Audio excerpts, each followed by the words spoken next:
చూస్తే రక్తం చెప్తున్నా కదా మీ పొద్దు నుంచి అలసిపోయినా ఈడ మా హిందూ సోదరులను చూస్తుంటే పరిశాన్ ఉన్నది. ఎలక్షన్ కోడ్ ఉన్నది, చూసి మాట్లాడాలని చెప్తున్నారు. చూస్తే నాకు ఆగుతుంది.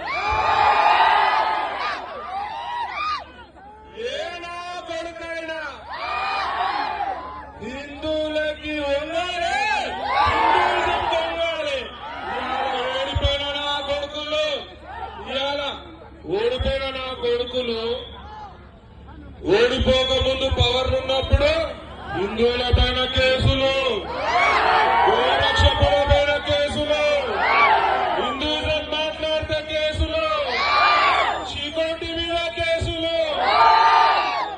ఇవాళ జై శ్రీరామ్ అంటున్నారు. That is the power of Hinduism.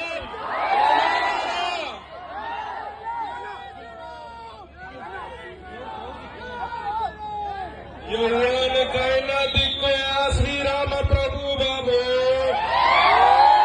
झुके रहने तो बचाएंगे नहीं तो कपड़े करके सबक सिखा देंगे. మొన్న ఒకడు వచ్చిండు. ఇవాళ హిందుత్వానికి ప్రమాదాలు ఉన్నాయి. ఒకటి మీకు తెలుసు ఎవరో, రెండు మత మార్పిడి కుక్కలు. ఈ కొడుకులతో పరిశాన్ ఉందంటే మూడో కొడుకులు తయారయ్యారు. నాస్తిక నా కొడుకు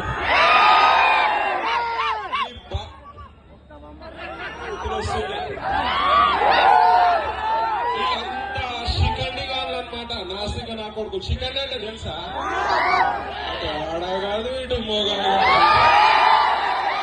ఈ గురించి హిందూయిజం గురించి మాట్లాడుతున్నారయ్యా. ఈ దయ్యాలు వేదాలు వెళ్ళినట్టు అనిపిస్తున్నాయి కొడుకులు మాట్లాడుతుంటే. మొన్న ఒక నాస్తిక నా కొడుకు వచ్చింది నా దగ్గరికి.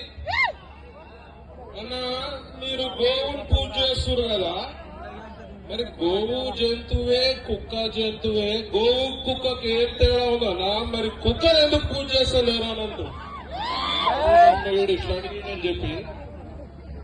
అన్నా, గోవు పాలు అమృతం అన్నా. తల్లికి పాలు ఇయ్యలేని పరిస్థితులలో గోవు చిన్నపిల్లలకు పాలిచ్చి తల్లి పాత్ర పోషిస్తుంది. మా ముక్కోటి దేవతలంతా కూడా గోమాతలు ఉన్నాయని. లేదన్నా, నాకు సాటిస్ఫై ఇస్తలేదు, నాకు తృప్తి అయితలేదు అని చెప్పి. సరే నా కొడుక, చీకోటి ప్రవీణ్ స్టైల్ ఇస్తాయి నా కొడుకు అని చెప్పి. నేను గోవు మూత్రం తాగుతారా, నువ్వు కుక్క మూత్రం తాగుతావా నా కొడుకు?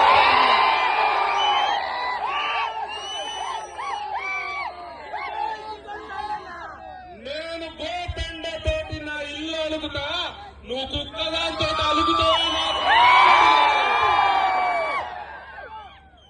నేను గోవు పాలు తాగుతా, నువ్వు కుక్క పాలు తాగుతావా? లుచ్చోరా మూసుకున్న కొడుకు ముఖం లేదు. మొన్న గమ్మతైంది. నిన్ననే బ్రదర్స్ చిన్న బ్రదర్ స్టేట్మెంట్ ఇచ్చి